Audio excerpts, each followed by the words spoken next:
Hey guys, today I'm going to make some baked chicken and potatoes. So let's get toasting.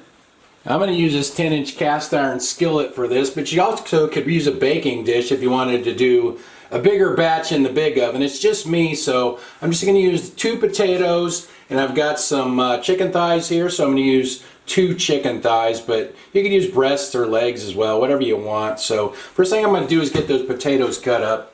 I cut my potato into fairly small pieces and left the skin on. Now I'm going to add a little bit of oil. This is avocado oil, but you could use whatever kind of oil that you want. I'm not really going to use a lot because you'll get fat from the chicken cooking into these. And this is kosher salt, so a little salt and some Johnny's seasoned pepper. Besides pepper, this has sugar, red and green bell pepper, garlic and onion in it. Now I'm just going to mix this all up. I rinsed off a couple of these chicken thighs and I'm going to season them with kosher salt.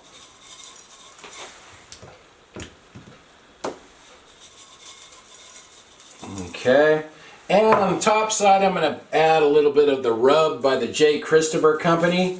This has sumac in it. It's a purple berry. Gives it that nice color. If you don't have this, I wouldn't worry about it. Just season it with whatever you have.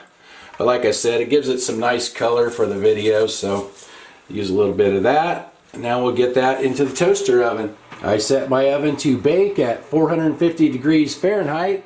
And let you guys know how long that takes. It's been about 40 minutes, so let's take a look here. That looks good. I'm going to get it out of there. This looks good. I cut up a little bit of green onion just for some color and flavor as well. Let's cut into the chicken and see how it looks here.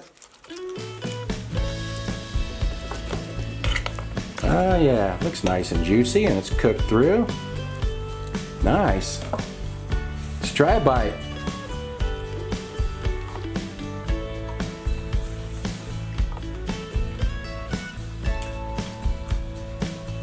Chicken came out real good. Then you get a little bit of that chicken fat that cooks into your potatoes, so that gives them some flavor as well.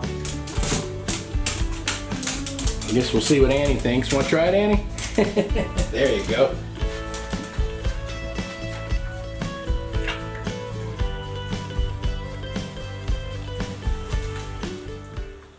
The cooking time was about 40 to 45 minutes, and I don't preheat that little oven, but those little ovens vary a little bit, and you know, depending how big your chicken is, the cooking time might vary just a little bit. And you can use whatever seasonings you like. You don't have to use those. You can use whatever seasonings you happen to have and like. So anyway, I'll write everything in the description like usual. Thanks for watching. See you guys next time.